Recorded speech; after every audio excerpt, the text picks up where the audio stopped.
시 한 편으로 시작하고 싶어요. 봄이잖아요.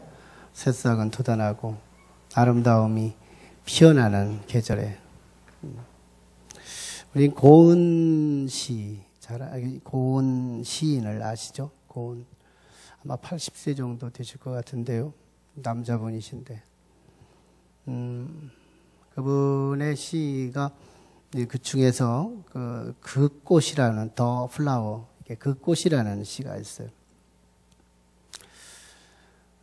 이 시는 노벨 문학상의 리스트에 올라간 그런 시예요. 상까지는 못 받은 것 같은데요. 거기까지 이렇게 추천해서 올라간 그런 시입니다. 많이 다듬어지지는 않았어요. 올라갈 때는 꽃을 보지 못했습니다. 오로지 정상에 오르겠다는 생각에 도무지 미처 바라볼 수 없었습니다. 숨이 차고 힘들어서 볼 여유도 없었습니다. 참 아쉽습니다. 올라갈 때 꽃이 보였으면 얼마나 좋았겠습니까? 잠시 멈춰 서서 그 꽃을 바라보기도 하고 쓰다듬어 주기도 하고 어떤 모양인지 어떤 색깔인지 자세히 바라보면서 그 꽃들과 대화를 하였으면 얼마나 좋았겠습니까? 내려오다가 보였습니다. 목표를 다 이루고 천천히 내려오는데 그 꽃이 보였습니다. 내려올 땐 역시 보지 않은 것 많지는 못하지만 그러나 여전히 그 꽃과는 깊이 대화할 수 없었습니다. 사람도 마찬가지입니다. 하면서 이제 결말에 사람에 대한 이야기를 적고 있어요.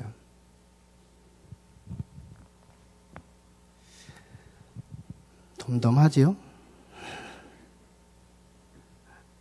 네. 한마디로 이게 나름대로 우리 인생을 잘 그려낸 그런 시라고 봐요. 참 인생 그래프가 어릴 적에 참 밑에서 시작하죠. 그래서 청소년 그리고 장년 한참 성장해서 최고의 고지로 올라가고 자기 나름대로 뭔가를 목표하고 이렇게 올라가고 치솟아 올라갔다가 또 이렇게 내리막길로 쭉 내려가죠. 이제 고은 시인은 이런 욕심이었어요. 내려올 때 꽃을 보기보다는 차라리 올라갈 때 좀 꽃을 봤으면 얼마나 좋았겠나. 이런 아쉬움. 그걸 지금 말하고 싶은 거예요. 아마 올라갈 때 꽃도 좀 보면서 가장 아름답고 가장 향기로운 그것이 옆에 있는데도 그걸 미처 내 꿈 때문에 내가 돈을 좀 벌어야 되기 때문에 사업에 성공을 해야 되기 때문에 이런 걸 미처 볼 여유도 겨를도 없었다는 것을 탄식해요. 근데 정작 내려올 때 힘이 없고 실패하고 그때 잠시 꽃은 보기는 봤지만 이 꽃과 깊은 대화를 할 수 없었다. 고은 씨는 좀 오르막세에서 한번 이 꽃이 보였으면 얼마나 좋았을까. 올라가면서 행복했을 건데 올라가면서 의미가 더 깊었을 텐데 이걸 놓친 것을 이렇게 어떤 후회하는 그런 일생을 잘 그려내는 짤막하면서도 강력한 의미를 품고 있는 그런 시라고 봐요. 왜 내려올 때 보였을까? 그런 질문도 던지고 싶습니다. 올라갈 때 좀 보였으면 더 좋았을 텐데 왜 사람들이 내릴 때 내려막일 때 보일까? 마음의 비움, 지나친 욕심에서 자유, 마음의 열림 이런 게 아닐까 그런 생각을 해봐요. 그래서 마음이 열리고 좀 내리막길 때에 좀 모자람을 느끼고 배고픔을 느끼고 목마름을 느낄 때 눈도 열리고 마음도 열리고 내 인생도 열리는 그런 시선이 아닐까요? 배고픈 사람이 이 밥, 찬 밥, 더운 밥을 가리지 않듯이 목마른 사람이 좋은 물, 나쁜 물을 가리지 않듯이 내리막길에 있는 인생이 뭔가의 열림, 수용, 받아주는 이 수용력이 강해지더라.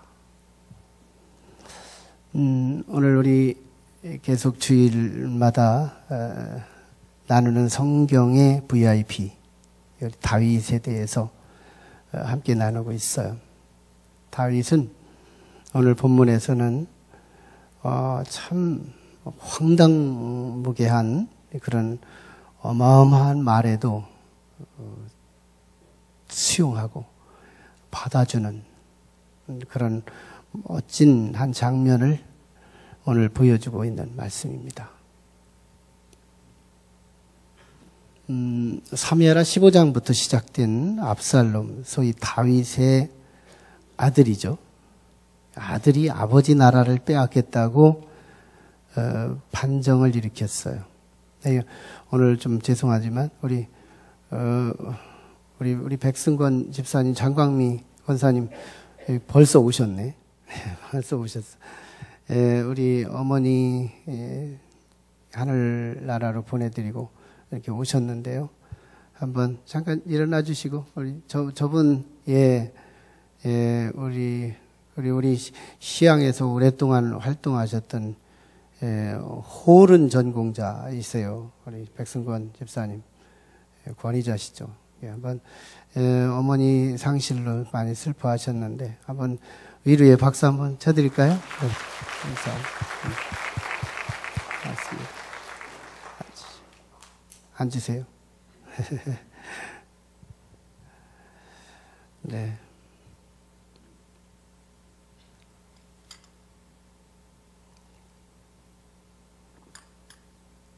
저는 설교하다가 물을 안 먹는데 자꾸 막 먹히네요. 사무엘하 15장부터 18장까지 다윗의 아들 압살롬이 아버지의 나라를 빼앗고 그것도 부족해서 아버지를 죽이겠다고 요단강까지 건너서 마하나임 성 진영 앞에 진을 치고 한바탕 전쟁을 치릅니다. 전쟁을 마쳤지만 사실은 다윗의 부대와 압살롬의 부대 한 내란이죠.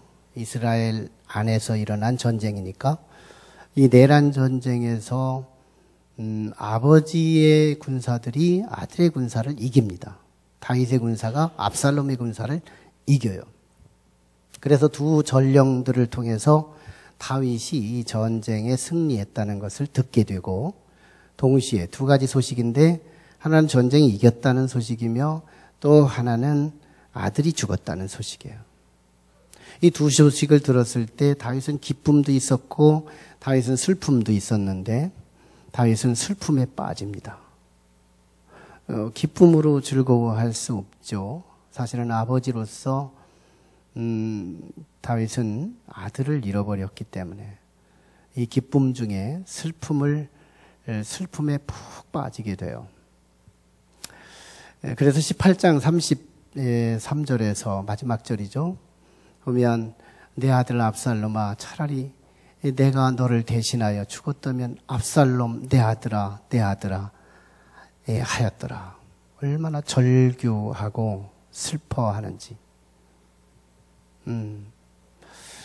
국정을 돌볼 새가 없어요. 너무 슬퍼서, 심히 슬퍼서. 아들이 죽었는데요. 늙어서 죽은 것도 아닌데 아들이 아버지 죽이겠다고 군사 이끌고 쳐들어왔다가 결국은 군사들도 죽고 아들도 죽었는데 이런 상황에서 왕이 이 국정을 돌볼 새 없이 자기 아들 죽었다는 것 때문에 그렇게 탄식하고 슬퍼해요. 이 소리를 군사령관이었던 요압 장군이 듣습니다.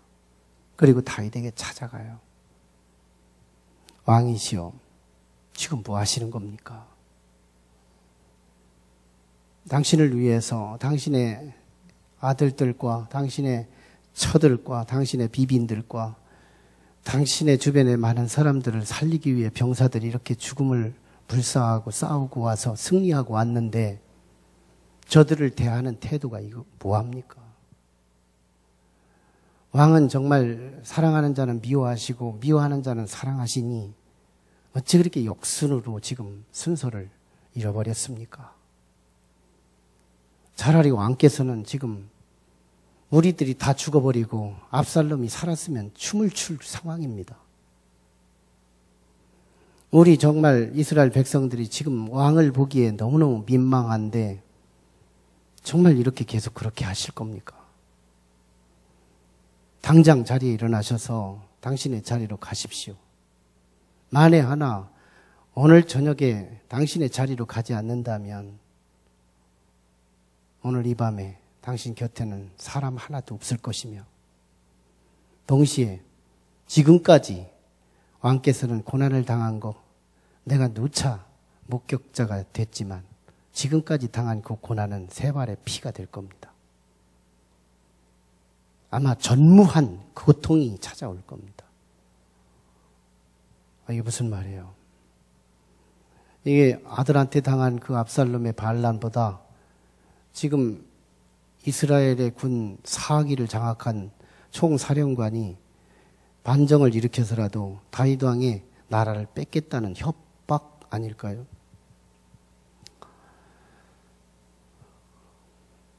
압살롬의 말은 거칠고 무례하고 협박의 그릇을 가지고 뭘 말하고 있어요? 옳은 말을 하고 있어요. 옳은 말이었습니다.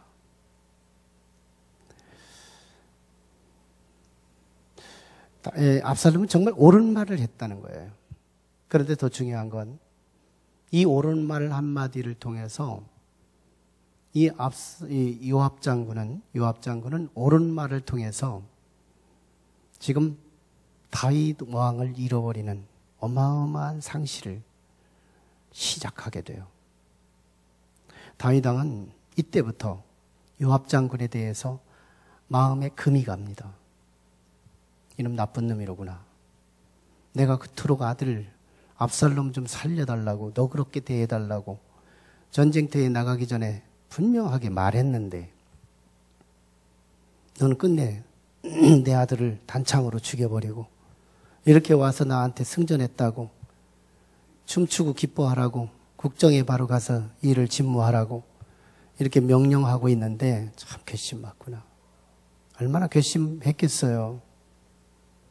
좀 살려놔도 이겼을 텐데 내가 그렇게 살려달라고 그렇게 사정했는데도 살리지 않고 죽여놓고서는 지금 나한테 이렇게 겁박하고 있으니 참 무례하구나.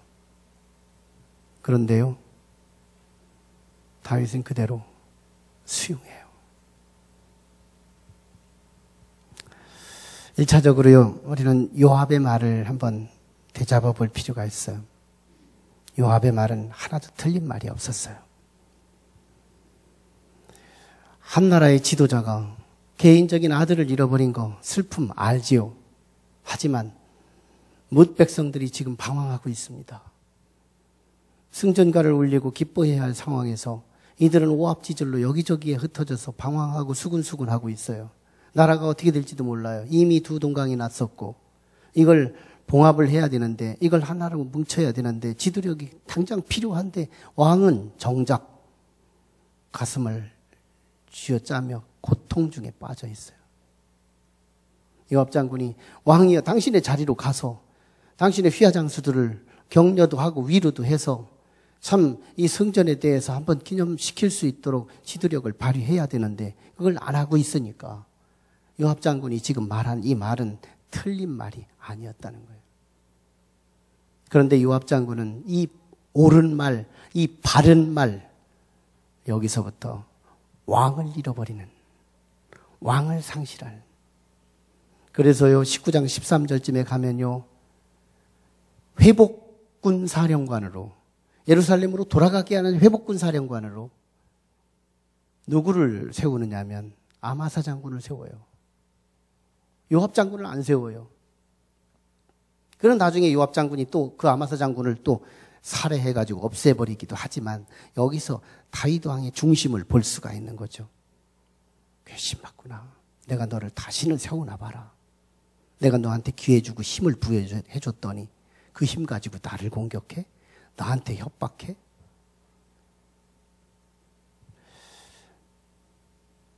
사람들은 옳은 말로 살기를 원해요. 언제나 우리 가정에서도 부부 사이 옳은 말, 우리 부모와 자녀 사이에서도 때로는 옳은 말, 사회에서도 직장에서도 옳은 말, 이상하죠? 근데 내 주변에 사람이 떠나요. 내 주변에 사람이 없어져요. 나를 중심으로 내가 무슨 시띠나무예요? 여기 시띠나무. 이 아무런 나무도 없는데 자기 혼자만 외롭게 서 있는 이 시띠나무처럼 내 주변에 광야가 뛰고 말아요. 왜 그럴까요? 나는 옳은 말을 하고 사는데, 나는 바른 말을 하고 사는데 왜 내 주변에 사람이 없는 거예요? 난 여기에 삶의 지혜가 필요하다고 봐요. 여러분, 옳은 말만 하다 보면 사람을 잃어버려요. 때로는 농담도 필요해요. 때로는 흙탕물도 필요해요. 사람의 관계에 따라서, 어떤 상황에 따라서 오늘 우리는 옳은 말이 독이 될 때도 있어요. 성경에서 옳은 말을 했다가 틀린 말이라고 영원히 기념하는 책 하나가 있어요. 그 66권 중에서 욥기서입니다. 욥기서는 42장으로 구성되어 있어서 꽤 길어요. 이 책에는 욥이라고 하는 한 사람이 강도만년자가 돼서 다 재산을 잃어버리고 자신도 몸이 악창이 나서 욕창이 나서 여기저기에 진물이 나오고 얼마나 하루아침에 거지도 상거지가 됐고 몸까지 건강을 잃어버릴 정도로 다 망가진 강도만난 자의 현실이었어요. 이 소문을 동서남북에 있던 그의 친구 4명이 순서대로 찾아와서 욥에게 한마디씩 한다고 하는 말이, 그 말 자체 하나하나가 보면 하나님의 말씀이었어요. 구약 성경을 정통한 사람들이 욥에게 한마디 한마디 권면하는데 틀린 말 하나도 없어요. 저는 신방 가서 엘리바스의 말, 소발의 말, 빌닷의 말, 이런 말들을 가지고 그때마다 병원에 신방 가서 말씀을 전하기도 하고 우리 성도들의 이사한 집에서 말씀 전하기도 해요. 왜? 틀린 말이 아니니까. 옳은 말이니까. 그런데요, 창세기 40장쯤에 가면, 욥기 40장쯤에 가면 하나님께서 그 친구들을 불러다가 책망합니다. 이놈들아, 너희들이 욥에게 가서 사과하라. 그렇지 않으면 내가 너희를 용서하지 않으리라. 가장 옳은 말을 해놓고 가장 틀린 책으로 기념되는 책, 욥기서예요. 그래서 잠언서 25장 11절에 보면 가장 경우에 합당한 말이 아로새긴 은장반에 금 사과와 같다, 이렇게 말씀하고 있어요. 경우에 합당한 말이라는 거예요. 옳은 말이 중요한 게 아니라 경우에 합당한 말. 지금 농담을 하고 있는 판국에 옳은 말만 하고 있다면 이건 굉장히 왕따 당할 좋은 조건이 되겠죠. 내가 왜 이렇게 외롭지? 외로운 건 주변 사람들이 너무 냉정해서 외로운 게 아니고 내가 너무 바른 말만 하고 사는 거예요.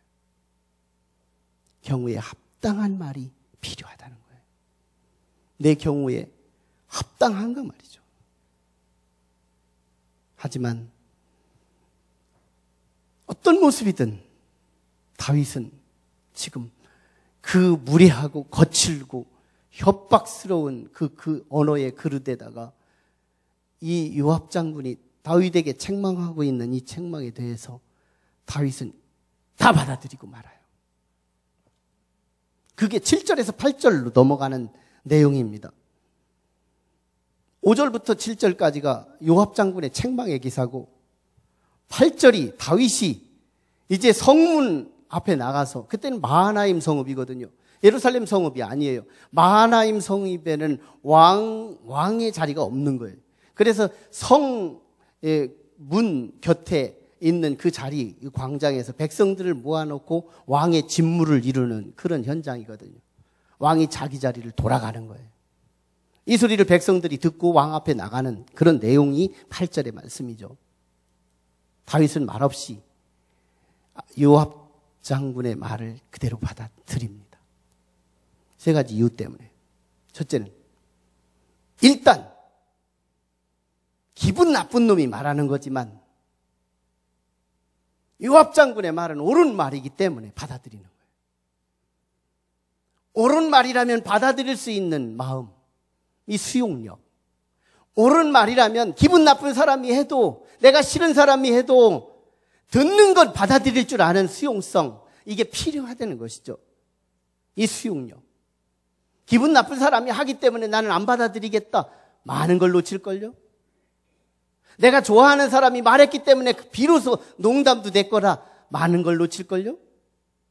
옳은 말에 귀를 열고 수용할 수 있는 마음의 여유, 이게 축복의 마음이라는 거예요. 다윗은 역시 참 큰 그릇이었고 참 복된 그릇이었으며 당대의 승자가 될 수 있었던 이유 중에 하나는 이 수용력이 있었어요. 옳은 말이라면 내가 원치 않는 그 사람이 내게 말을 하더라도 받아들일 수 있는 여유, 이 수용력이 다윗의 축복의 시작이었어요. 두 번째는 불필요한 마찰을 피하기 위해서 받아들입니다. 불필요한 마찰을 피하기 위해서 받아들이는 거예요. 아마 다윗이 지금 속이 시원하게 한마디 일가릴 수 있는 말은, 이놈, 감히 내가 왕인데, 하이 군대 한 지휘자 한 사람이 나한테, 왕한테 이렇게 협박할 수 있어? 이렇게 거칠게 말할 수 있어? 이렇게 무례할 수 있어? 감히 왕 앞에 이럴 수 있어? 하고 그를 일가리면서 한번 말로라도 책망 한번 했으면 속이 시원할 판이에요. 그런데도요, 다윗은 여기에 이런 반고 토를 달지 않아요. 불필요한 마찰을 피하겠다는 거예요. 멋있죠? 그러면서 몸으로 수용해버리잖아요. 한마디 일가릴 수 있는 상황 딱 맞잖아요. 이런 무례한 사람이 어디 있어요? SNS 검색창에 사소한 말다툼이라는 말 하나만 쳐서 들어가면 사소하게 말 하나 잘못 걸었다가 뒤에서 돌에 맞아서 죽은 사람, 이사에서 2주 만에 죽은 사람, 골목길에서 맞아 죽은 사람, 직장에서 말다툼하다가 그냥 흉기로 찔려서 죽은 사람, 수십 창이 나와요. 사소한 말다툼, 이 사소한 말다툼, 불필요한 마찰을 피하지 않고 그거 하나 채우기 위해서 오늘 진급하려고 기다리다가 이 진급도 날아가고 생명도 날아가는 거예요. 너무너무 소중한 걸 앞에 두고 이 사소한 마찰 하나 때문에 이 어마어마한 것을 잃어버리는 이 미련한 사람들이 있더라는 거예요. 미련한 사람들이. 여러분, 저와 여러분들은 정말 좋은 것은 아직 안 나타났거든요. 실감이 안 되네. 정말 좋은 것은 아직 안 나타나셨어요. 여러분은 광야에 있기 때문이에요. 가나안에 도착하실 때 정말 좋은 것이 시작되는 거예요.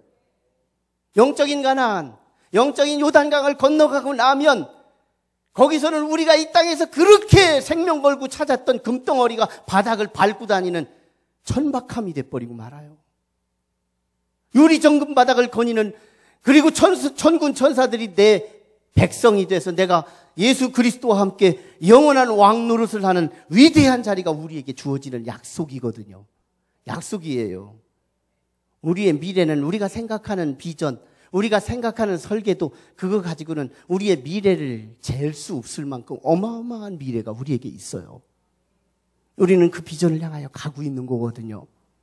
그런데요, 인생을 살아가면서 사소한 마찰 하나로 그 어마어마한 것을 잃어버리며 살아가는 우리들이라면 미련함 아니겠어요? 미련함. 저는 우리 성도들에게 지혜를 가지고 때로는 불필요한 마찰을 피하며 조금만 참고 수용하고 지나가면 큰 대마가 기다리고 있다는 사실. 이 지혜가 성령 안에서 기름 부음 받기를 축원합니다. 불필요한 마찰. 한 번은 강원도 어떤 사령관 하나가 사적으로 자기한테 굉장히 협박을, 어떤 공격을 받았는가 봐요. 그래서 자기 휘하 부대원들을 일으켜가지고 가서 사적인 복수를 해버린 거예요.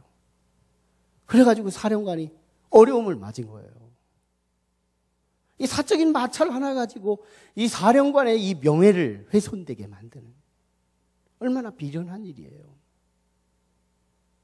다윗은 이 유혹에도 무너지지 않잖아요. 얼마나 멋지고, 당대의 참 멋진 승리자의 아름다운 심벌, 그것을 구가하는 멋진 인물이었다. 세 번째 모습은 내가 원치 않는 사람이었지만 이 사람 요압의 책망을 통하여 하나님의 책망 소리를 들었다는 거예요.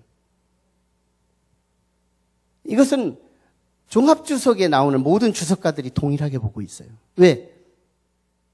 나단 선지자의 책망을 듣고 하나님의 책망 소리를 들었던 다윗이었잖아요.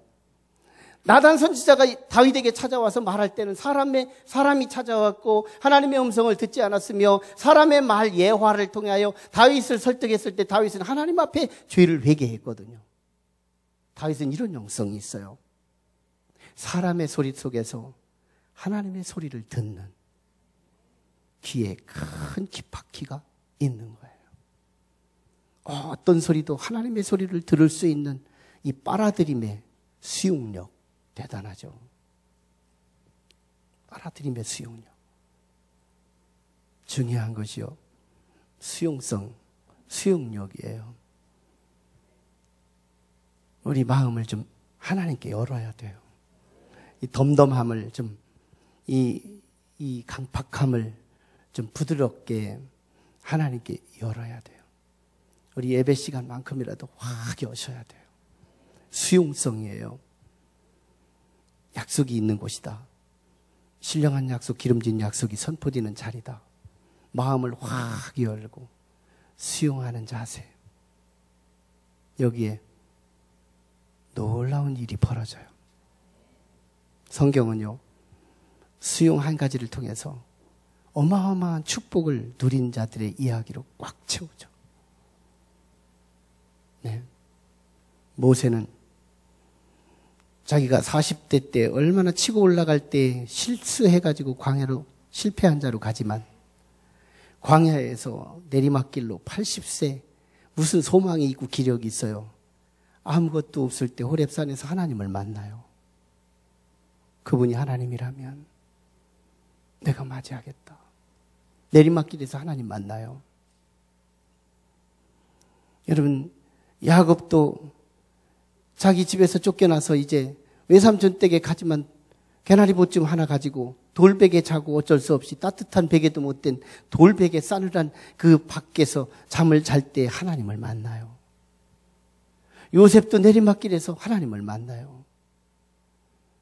삭개오도 돈을 모을 때 사람 떨어져 나갔고 돈 때문에 고독하고 사람 떨어져 나가서 가난하기 힘이 짝이 없이 가난할 때 예수 그리스도가 지나간다고 할 적에 그렇게 사모하며 주님께 여름으로 나가서 삭개오가 뽕나무를 가지고 예수 그리스도를 만나는데 가장 접촉하는 축복이 와요. 베드로와 휘하의 많은 제자들이 예수 그리스도를 풍부하게 고기를 많이 잡았을 때 주님을 만나지 못하고 빈 그물일 때, 빈 배일 때 예수 그리스도를 만나요. 놀랍죠? 내리막길에서 주님을 만나더라는 거예요. 그리고 그 주님을 만나서 베드로처럼 쓰임받고 삭개오처럼 하나님의 자녀가 되고 놀라운 모세처럼 민족의 영도자가 되고 다윗처럼 위대한 인물이 될 수 있는 놀라운 일은 수용성 하나 때문에 가능하다는 거예요. 바람직이 오늘 이 시간 하나님께 마음을 열 수 있기를 주의 이름으로 축원합니다. 요한계시록 3장 20절에 보면 볼지어다 내가 문 밖에 서서 두드리노니 누구든지 내 음성을 듣고 문을 열면 내가 그에게로 들어가 그와 더불어 먹고 그는 나로 더불어 먹으리라. 주께서 우리와 사귀기 시작하겠다는 거예요. 미국에는 헨리 나우엔 박사가 상처 입은 치유자라는 아주 멋있는 베스트셀러의 책 하나를 내면서 또 그 이하의 20권의 베스트셀러의 책을 냅니다. 이분은 예일대학교 교수를 통과해서 하버드 대학 교수까지 되게 되는데요. 얼마나 오르막길에 있었는지 많은 사람들이 제자들을 양성하고 아주 승승장구하며 세월을 지내요. 그때 예수를 말하고 하나님도 말하지만 자기는 정작 예수를 못 만나요. 그런데 카나다에 있는 토론토 주변에 있는 데일 브레이크라고 하는 작은 장애우 소그룹인 6명밖에 총 인원이 되지 않아요. 이 장애우 소그룹에서 한 번은 이 헨리 나우엔 박사에게 편지가 옵니다. 박사님께서 오늘 우리 공동체의 지도자가 되시면 얼마나 좋을까요? 이 편지 한 방이 나우엔 박사를 얼마나 고민에 빠지게 하는지 몰라요. 이걸 가지고 친구들에게 의논도 해보고 하지만 친구들이 한결같이 만류해요. 가면 안 된다. 미친 짓이다. 그러면 안 된다. 당신은 정말 이 세계 속에 비상할 만한 위대한 인재인데 당신이 가면 안 되는 거다. 고민하다가 하나님께 기도하다가 하나님께서 가게 하는 아주 강한 끌어당김을 경험해요. 그래서 데일브레이크 공동체에 그가 갑니다. 가서요. 그 중에서 6명 중에서 한 청년, 아담이라고 하는 청년이었어요. 이 아담이라는 청년을 만나는데 그 아담을 보듬어주고 그 아담을 치유해주고 회복해주며 하나하나 섬기며 살아가는데요. 이상하게 이 아담이 헨리 나우엔 박사를 치유하기 시작해요. 청아한 눈빛, 깨끗한 마음, 하나님을 사랑하는 아주 순박한 사랑하는 그 열정, 그것이 이 아담의 눈빛에서 투영되는 거예요. 그러면서 거기서 하나님과의 눈이 마주쳐지는 걸 느끼면서요, 통곡하며 회개하고, 내가 하버드 대학교 교수를 그만둔 것이 이런 축복을 준비하고 계셨단 말인가. 거기서요, 환희에 눈물을 흘리며 얼마나 주님을 영접하는지 몰라요. 그리고 한 가지, 주변의 사람들이 여전히 하버드 대학 오라, 예일 대학으로 오라, 당신은 기다리는 제자들이 이렇게 많다. 편지를 할 때마다 대답을 하지 않습니다. 그리고는 마지막에 예수 이름으로 라는 책 하나를 써서 그들의 수많은 질문에 대답을 해요. 나는 내가 인생의 하버드 대학교 교수가 되기까지 얼마나 노력과 얼마나 열정과 얼마나 천재적인 신동소리를 들어가며 여기까지 왔는 줄 아는가. 그렇지만 내가 그토록 사랑하고 그토록 만나고 싶었던 예수를 만나지 못했던 오르막길.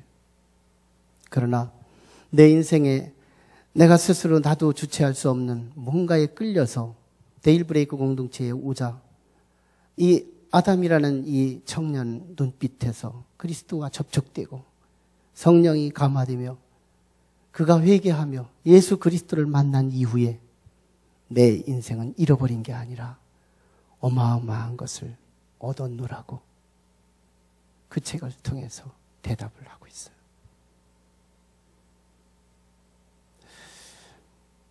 지난 한 주간, 지난 한 달, 금년 여기까지 혹시 나는 성도인데 나는 하나님의 아들이라고 딸이라고는 하는데 어떤 면에서 본의 아니게 내 사업이 내려와지고 내 직장이 자꾸 버겁거리고 힘들고 동료들과의 마찰이 생겨나고 자꾸 어려움이 생겨나고 있어요. 저는 하나님의 메시지 하나 듣기를 원합니다. 마음을 열어라. 이때가 열 때다.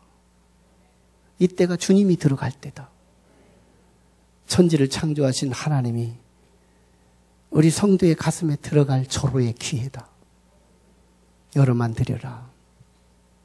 주님이 내 뇌관을 다스릴 것이고 주님이 내 마음을 다스릴 것이며 주님이 내 인생을 핸들링해 갈 텐데 내가 기대했던 인생 잽되지 않을 만큼 탁월한 인생으로 이끌어갈 그 주님 앞에서 오늘 마음을 열래요. 다 해보세요. 참 기분 나쁜 사람이 하는 말에도 열잖아요. 사소한 마찰을 피하잖아요. 사람의 말 속에서 하나님의 음성으로 듣잖아요. 이 흡입력, 이 사모함.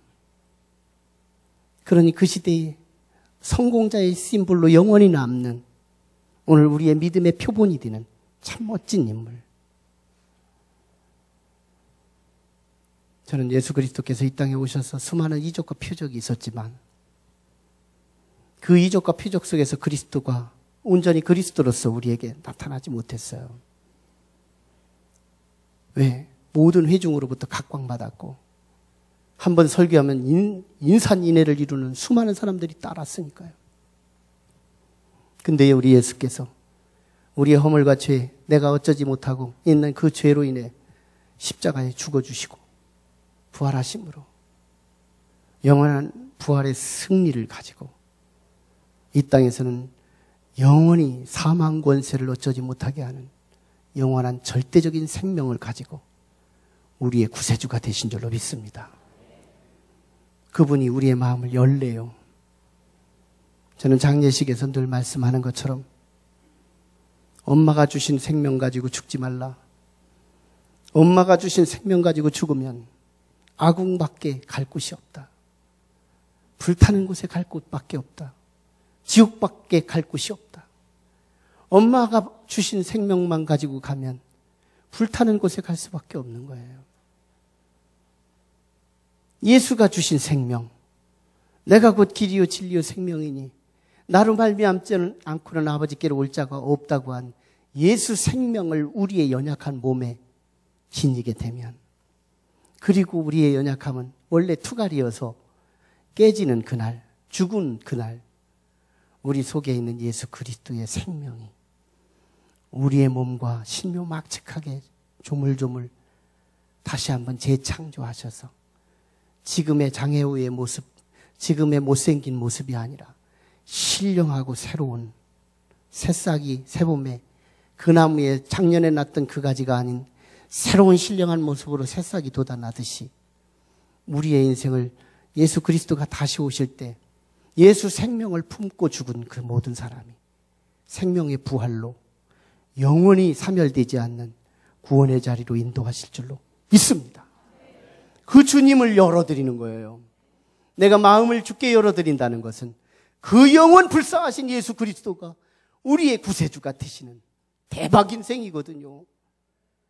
엄마가 주신 생명만 가지고 간다면 이보다 더 재앙이 없는 인생이지만 예수가 주신 그 생명을 가지고 갈 수 있다면 우리는 죽어도 사는 영원한 생명의 승자가 되는, 다윗이 여기에 비교해요.